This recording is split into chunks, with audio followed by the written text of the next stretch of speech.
টানা ৩৬৫ দিন পানির উপরে ভেসে থেকে শুধু একটি বাড়ি নয়, পূর্ণাঙ্গ গ্রাম তৈরি করেছেন ইন্দোনেশিয়ান যুবক মিকাইল। পানির উপরে ভাসমান বাড়ি হয়তো আপনি দেখেছেন, কিন্তু পানির উপরে ভাসমান গ্রাম আপনি কেউ কখনো কল্পনাও করতে পারিনি। এই পুরো ভিডিও জুড়ে রয়েছে এমন সব চমকপ্রদ দৃশ্য যা হয়তো আপনি কল্পনা করেছেন, কিন্তু ইন্দোনেশিয়ান যুবক মিকাইল তা বাস্তব করে আমাদের সামনে দেখিয়েছে। শুধু তাই নয়, এই ভিডিওর শেষে আপনি পূর্ণাঙ্গ রূপে উপলব্ধি করতে পারবেন যে এই ভিডিওর সাথে আমাদের মানব জাতির জীবনের একটা হুবহু মিল রয়েছে। আপনার পুরো জীবনকে পাল্টে দিতে জীবন থেকে কয়েকটি মিনিট ব্যয় করে এই ভিডিওটার শেষ পর্যন্ত আমার সাথে জুড়ে থাকুন। যে যুবককে আপনারা ইতিমধ্যে একটা বনের বাঁশঝাড় থেকে বাঁশ কাটতে দেখছেন এবং সেগুলোকে পানিতে একের পর এক সারিবদ্ধভাবে একত্রিত করতে দেখছেন, সে আসলে শুধুমাত্র এই মাচা তৈরির জন্য এটা করছে না, সে এর উপরে পুরো ৩৬৫ দিন ভেসে থাকবে। একের পর এক বৃদ্ধি পাবে তার ভাসমান রাজত্ব। এ যেন এক কল্পনার বাস্তবায়ন, যেই বাস্তবতা শুধুমাত্র সাহসী, শক্তিশালী, ধৈর্যশীল এবং কর্মদক্ষ মানুষের পক্ষেই সম্ভব। জীবন শিখতে চাইলে তাদের কাছেই শেখা উচিত, যারা শুধু ঘুমিয়ে ঘুমিয়ে স্বপ্ন দেখে না, বরং স্বপ্ন বাস্তবায়নের জন্য তারা ঘুমোতে ভুলে যায়। এই যুবককে দেখুন, দীর্ঘ ১৫ দিনে ইন্দোনেশিয়ান এই দ্বীপের জঙ্গলে লুকিয়ে থাকা অসংখ্য বাঁশ কেটে ইতিমধ্যে সে একটা ভাসমান দ্বিতল ঘর নির্মাণ করেছে, যা বাঁশের উপরে ভেসে রয়েছে।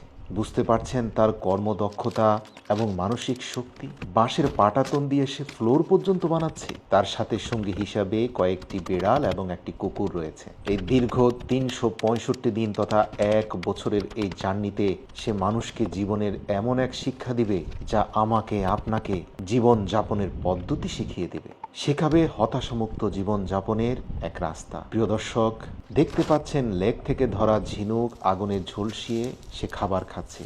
কখনো ঝিনুক খাচ্ছে, কখনো বা লেকের মাছ খাচ্ছে, আর ভাসমান এ বাড়ি নিয়ে এদিক সেদিক ছুটে চলছে। আপনাদের জানিয়ে রাখি, ইন্দোনেশিয়া পৃথিবীর এমন একটি দেশ যেখানে অসংখ্য লেক এবং দ্বীপ রয়েছে। মিকাইল যে দ্বীপের উপরে ১৬৫ দিনের দীর্ঘ পরিকল্পনা নিয়ে ভাসমান বাড়ি নির্মাণ করছে, এই দ্বীপটিতে কোনো মানুষ বসবাস করে না। তার মানে হচ্ছে এরকম আরও হাজার হাজার দ্বীপ ইন্দোনেশিয়ায় রয়েছে যেখানে সচরাচর মানুষরা যায় না, সরকারি বন কর্মকর্তা ব্যতীত। আপনারা দেখতে পাচ্ছেন মাত্র ২ মাসের মাথায় যুবক মিকাইল তার বাড়ি বেশ সম্প্রসারিত করেছে। তার ভাসমান বাড়ির মাচার পরিমাণ বাড়িয়েছে। বাড়ির অগ্রভাগের দরজাকে কেন্দ্র করে তার বাঁশ নির্মিত মাচার সম্প্রসারণ করা এবং বিভিন্ন প্রান্তে ফুল এবং ফলের গাছ লাগানো সে শুরু করে দিয়েছে। এর যেন লেকের মধ্যে ভাসমান একটি গ্রাম। প্রতিদিন সে কোনো না কোনো কিছু করছে।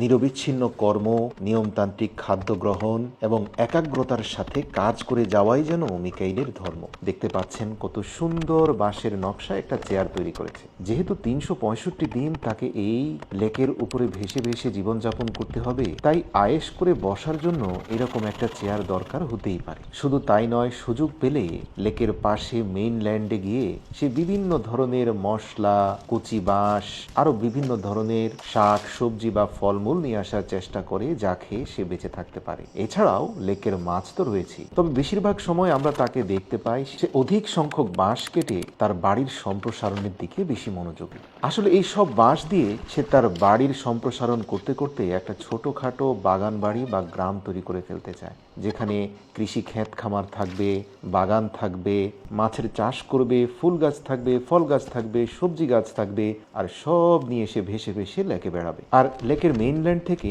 সে যত বাঁশ সহ নিজের প্রয়োজনীয় জিনিসপত্র নিয়ে আসছে সংগ্রহ করে, এই সবই অত্যন্ত কায়দা করে তৈরি করা একটা বাঁশের নৌকো চালিয়ে সে নিয়ে আসছে। আর এই নৌকোটার দুই পাশে দুটি ঘূর্ণয়নশীল পাখা রয়েছে, যা পা দিয়ে অনবরত ঘূর্ণয়নের ফলে নৌকাটার সামনে পেছনে এগিয়ে চলে। দেখতে পাচ্ছেন ইতিমধ্যে তার ভাসমান বাড়ির মধ্যখানে একটা ভাসমান অ্যাকোরিয়াম তৈরি করেছে, যার মধ্যে কয়েকটি পদ্ম ফুল রয়েছে এবং নদী থেকে ধরা কিছু মাছকেও সে এখানে আবার বংশ বিস্তারের জন্য রেখে দিয়েছে। মানে পানির উপরে এ যেন এক নতুন মাছের অ্যাকোরিয়াম। শুধু তাই নয়, তার উপরে বাঁশ দিয়ে একটি চমৎকার মাচাও সে তৈরি করেছে। আর এই যে লেকের পাড়ে মেইনল্যান্ডে গিয়েই যে সে কচি বাঁশ লতাপাতা নিয়ে আসে, এগুলো আসলে এক ধরনের ইন্দোনেশিয়ান সবজি। এগুলো আবার সে তার মাচাতে ঝুলিয়ে রাখে রোদে শুকানোর জন্য, যাতে দীর্ঘদিন সংরক্ষণ করে সে ধীরে ধীরে খেতে পারে। মিকাইল ইতিমধ্যে ঢেঁড়স, ধুন্দুল সহ আরও বেশ কিছু শাকসবজির গাছ লাগিয়েছে, যেগুলো থেকে ইতিমধ্যে ফুল বের হওয়া শুরু হয়েছে। কিন্তু তার বাড়ির সম্প্রসারণ বন্ধ হয়নি। সে প্রতিনিয়ত কোনো না কোনো কাজে ব্যস্ত। হঠাৎ তার মাথায় আসলো তার এই ভাসমান গ্রামের মধ্যে ধান চাষ করা উচিত। যেই চিন্তা সেই কাজ। ভাসমান মাচার উপরে কাদামাটি লেপটে দিয়ে সেখানেই ধানের চারা বুনে দিল। মিকাইল আমাদের দেখাচ্ছে মানুষের সর্বোচ্চ কর্মক্ষমতা এবং সম্ভাবনা। এই পৃথিবীর বুকে মানুষ যে সৃষ্টির শ্রেষ্ঠ জীব, তার একটা জলজান্ত উদাহরণ হচ্ছে তার এই ভাসমান বাড়ি। যেহেতু মানুষ সামাজিক জীব, কাজেই সে যেখানেই যাবে প্রতিনিয়ত তার কর্মকাণ্ডের সম্প্রসারণ ঘটতে থাকবে। সে স্বপ্ন দেখবে, সে ব্যর্থ হবে, পুনরায় ঘুরে দাঁড়াবে, নিত্য নতুন সৃষ্টির পেছনে সে দৌড়বে। ব্যর্থ হতে হতে এক পর্যায়ে সে সফল হবে, কিন্তু সে তার চেষ্টা থামাবে না।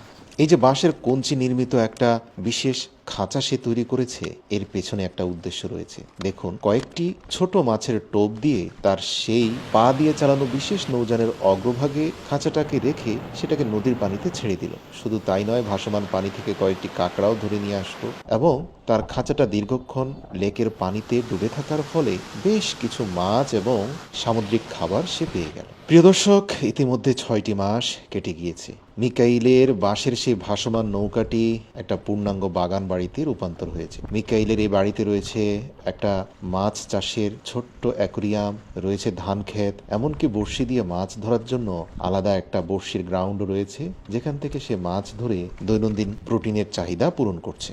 দেখতে পাচ্ছেন তার ধান গাছগুলোতে ইতিমধ্যে কাঁচা ধান এসে গেছে। আজকের দিনে বেশ ছোট ছোট কয়েকটি মাছ সে ধরেছে, যেগুলো ইতিমধ্যে তার তৈরি করা ভাসমান চুলার মধ্যে রান্না হচ্ছে। জানিয়ে রাখি, তার চুলাটা এত সুন্দর করে কায়দা করে তৈরি করা হয়েছে যে এর চারপাশে মাটির যথেষ্ট পুরো আস্তর রয়েছে, যেখান থেকে তার বাঁশ নির্মিত এ ভাসমান ঘরে আগুন লাগার কোনো সুযোগ নেই। নিঃসঙ্গতা গোছাতে তার সঙ্গী হিসাবে রয়েছে 2টি বেড়াল এবং একটি কুকুর। যখনই সে কোনো কিছু খায়, এ প্রাণীদের ছাড়া সে একা একা খেতে যায় না, সব খাবারে তাদেরকে ভাগ দেয়। রাতের বেলা ঘুমানোর সময় মশারি টানিয়ে ঘুমায়, কারণ লেকের মধ্যে বিষাক্ত মশা রয়েছে যেগুলো তাকে কামড়াতে পারে। আজকে সকালটা দেখুন না, দীর্ঘ 6 মাসে তার ভাসমান বাড়ির আঙিনাটা কত সুন্দর ফুলে ফলে ভরে রয়েছে। ঝকঝকে রোদেলা দিনে নৌকো নিয়ে সে তার মেইনল্যান্ডে চলে গেল।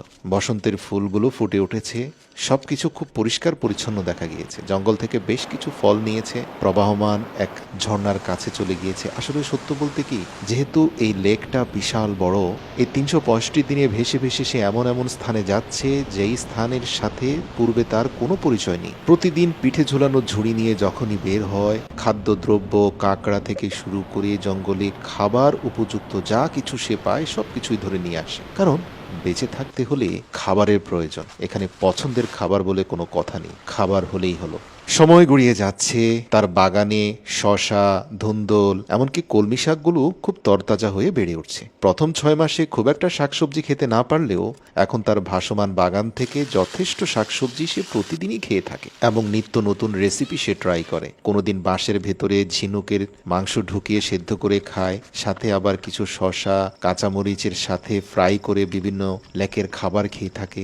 ইতিমধ্যে সে তার নৌকাকে মডিফাই করেছে। ভাসমান আগের নৌকাটি চেঞ্জ করে এখন আরেকটি নতুন নৌকা তৈরি করেছে, যেটা পূর্ণাঙ্গ সলিড কাঠ দিয়ে তৈরি। এটা দিয়েও সে নিত্য নতুন জায়গায় প্রতিদিন ভেসে যাচ্ছে এবং কিছু না কিছু কুড়িয়ে নিয়ে আসছে, অথবা সে তার এই বাড়ির সম্প্রসারণ করছে। নতুন করে বাঁশের কঞ্চিকে পাতলা করে কেটে সে বেশ কিছু চাটাই তৈরি করেছে। যার উপরে সে নিজেও ঘুমাতে পারে, পোষা বেড়ালগুলোকেও রাখতে পারে। শুধু তাই নয়, তার ধান ক্ষেত থেকে যে ধান হয়েছে সেই চাটাইয়ের মধ্যে ধানগুলোকে শুকানোর কাজটাও সে সেরে নিচ্ছে। আবহাওয়ার পরিবর্তন হয়েছে, ঋতু পরিবর্তিত হয়েছে।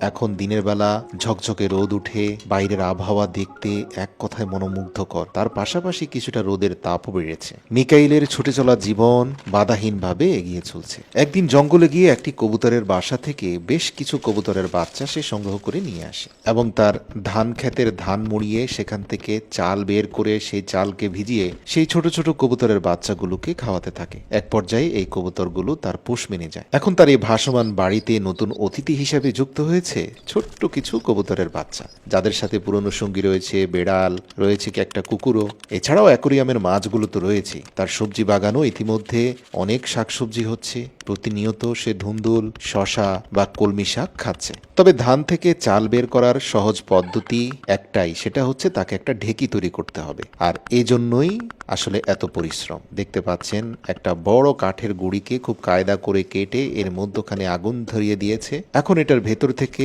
কয়লার অংশটাকে পরিষ্কার পরিচ্ছন্ন করে কেটে একটা সুন্দর ঢেকি সে তৈরি করে ফেললো। আর এই ঢেকির মধ্যে তার শুকানো ধানগুলোকে মুড়িয়ে ধান থেকে চাল তৈরি করছে। শুধু তাই নয়, বাঁশের পাতলা কঞ্চি দিয়ে অসংখ্য গৃহস্থলীর আসবাবপত্র মিকাইল তৈরি করে ফেলেছে, যাতে সে ধান থেকে বের হওয়া চালগুলোকে সংরক্ষণ করে রাখতে পারে বা ঝেড়ে সেগুলোকে রান্নার কাজে ব্যবহার করতে পারে। এবং সত্যি সে যা তৈরি করছে সবকিছুই কিন্তু তার ব্যক্তিগত জীবনে প্রয়োজনীয়। তার হাতে যে দুটি তরতাজা ধুন্দুল দেখছেন, আজকে সেগুলোকে খুব সুন্দর করে ঝোলঝোল করে সে রান্না করবে। সাথে থাকবে মাছের ফ্রাই এবং লাল মরিচের পেস্ট। দীর্ঘদিন পরে নিজের উৎপাদিত ক্ষেতের ধান থেকে তৈরি করা চাল এবং সেই চাল সিদ্ধ করা ভাত, তার সাথে লেকের মাছ এবং তার ভাসমান বাড়ির ধুন্দুলের কারি সে খাচ্ছে। আরেকটা বিষয় জানিয়ে রাখি, সে কিন্তু জঙ্গল থেকে একটা মোরগও সংগ্রহ করেছে এবং সেই মোরগগুলোও কিন্তু কবুতরের সাথে সঙ্গী হয়ে আছে। মিকাইলের দীর্ঘ ৩৬৫ দিনের মিশন শেষ হতে চলেছে। আর মাত্র ১৫ দিন পরে মিকাইলকে চলে যেতে হবে তার এই সাজানো গোছানো বাড়ি ছেড়ে। দেখতে পাচ্ছেন দীর্ঘ ৩৬৫ দিনে মিকাইল কত কি তৈরি করে ফেলেছিল। অথচ প্রথম দিন মিকাইল যখন এসেছিল তখন ভাসমান একগুচ্ছ বাঁশের উপরেই তাকে ভেসে থাকতে হয়েছিল। ৩৬৫ দিনে ধীরে ধীরে সে কত কি গড়ে ফেললো। তার এখন ধানের ক্ষেত রয়েছে, ক্ষেত থেকে মাড়ানো ধানের চাল, সেই চাল সিদ্ধ করে সে খেতে পারে। তার বাগানের তরকারি সে রান্না করতে পারে, লেকের মাছ সে ধরে খেতে পারে। এছাড়াও তার অ্যাকোরিয়াম থেকেও সে মাছ খেতে পারে। তার বাড়ির সামনে এক প্রশস্ত গ্রাউন্ড রয়েছে, যা সম্প্রসারিত হতে হতে এখন বিশাল এরিয়া হয়ে গিয়েছে। কিন্তু বছর শেষে তাকে এই সব কিছু ছেড়ে চলে যেতে হবে। যাওয়ার আগে মিকাইল সর্বশেষ একটা ঝুঁকিপূর্ণ প্রজেক্টে হাত দিল, আর তা হচ্ছে একটা নতুন মৌমাছির চাক ভেঙে এনে সে তার এই ভাসমান বাড়ির উপরে মৌমাছির চাষ করার সিদ্ধান্ত নিল। মানে মৌমাছিগুলো যেন তার ভাসমান বাড়ির ভেতরে নতুন তৈরি করা তার এই মৌচাকের মধ্যে মধু সংগ্রহ করতে থাকে, সে সেই ব্যবস্থা করলো। আসলে দেখুন, মানুষের স্বপ্নের শেষ নেই। তার প্ল্যান্ট করা মৌচাকের ভেতরে মধুর আস্তরগুলো দেখতে পাচ্ছেন, সে এই সব কিছু এজন্যই গেঁথে দিচ্ছে যাতে মৌমাছিগুলো এই বনে বাদরে ঘুরে ফিরে মধু সংগ্রহ করে তার এই ভাসমান বাড়ির মধ্যে এসে মধু জমাট করে। আসলে মানুষ এমনই, সে যেখানে যায় সেখানেই দ্যুতি ছড়াতে থাকে। প্রতিনিয়ত তার কর্ম দ্বারা সে পৃথিবীকে আলোকিত করে। সে স্বপ্ন দেখে, স্বপ্ন দেখায়, সে হেরে যায়, নতুন করে ঘুরে দাঁড়ায়। কিন্তু তার কর্ম থামে না। তার বুদ্ধিদীপ্ত ইন্টেলিজেন্স পাওয়ারের মাধ্যমে সে প্রতিটা প্রাণী এবং প্রকৃতির উপরে আধিপত্য স্থাপন করে। আর এজন্যই সে সৃষ্টির সেরা জীব। সর্বশেষ বাস্তবতা হচ্ছে তার এই সাজানো গোছানো বাড়ি ঘর সব কিছু ছেড়ে তাকে চলে যেতে হবে। ঠিক মিকাইল যেমন ৩৬৫ দিন পরে তার বাড়িতে ফিরে যাচ্ছে, একইভাবে আমাকে আপনাকেও আমাদের এই পুরো জীবনে তিলে তিলে তৈরি করা আমাদের সকল সম্পদ, আমাদের সকল অর্জন, আমাদের আধিপত্য, আমাদের সম্মান, আমাদের ডেজিগনেশন, সামাজিক অবস্থান সব কিছুর মায়া ত্যাগ করে চলে যেতে হবে। তবে মনে রাখতে হবে, আমাদের এমন জীবন গঠন করতে হবে যাতে মৃত্যুর পরেও মানুষ আমাকে স্মরণ করে। ওই যে কথায় বলে, এমন জীবন তুমি করিলে ঘটন, মরিয়া হাসিলে তুমি কাঁদিল ভুবন।